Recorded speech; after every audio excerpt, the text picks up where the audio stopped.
boxes and look for Highland TV on the list. Make sure to reposition your antennas for those watching through digital smart TVs. Catch us beyond the screen through our social media platforms on the Regional News Group Luzon Facebook page and RNG Luzon YouTube channel. So hit that notification bell for more updates.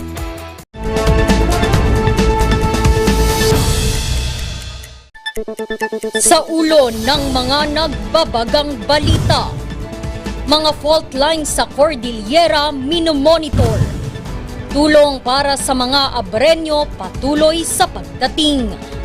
Balik eskwela sa mga tinamaan ng lindol, tuloy pa rin. Baguio General Hospital problemado sa pagtaas ng COVID-19 at dengue cases. Avian flu nakapasok na sa probinsya ng Pangasinan.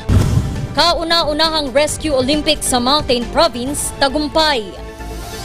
Ilocano singer pasok sa quarterfinals ng tawag ng tanghalan sa It's Showtime. This is the moment.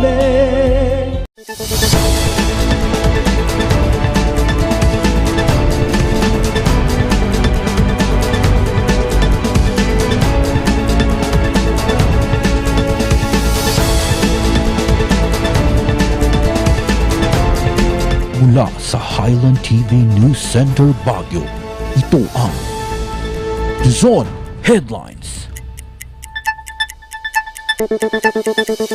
Naimbag amalam amyanan Luzon. Narito na ang mga bago at may init na mga balita. Aabot sa 5 aktibong fault line ngayon ang binabantayan ng Office of Civil Defense Cordillera. Ayon sa ahensya, handa na raw ang Cordillera kung sakaling gumalaw ang mga ito. Magbabalita, Charles Limon. Pagingilod. Pagingilod. Ay! Ay! Alam mo, siya na kami! Pasya na kami ako. Abra River Fault Line ang gumalaw nang tumama ang magnitude 7 na lindol noong nakarang linggo sa buong Luzon. Walang nakitang senyales ang fault line bago nagkalindol. Ayon sa Office of Civil Defense, matagal na nilang napaghandaan ito. Ito na po yung mga senaryo na ginawa po natin. No?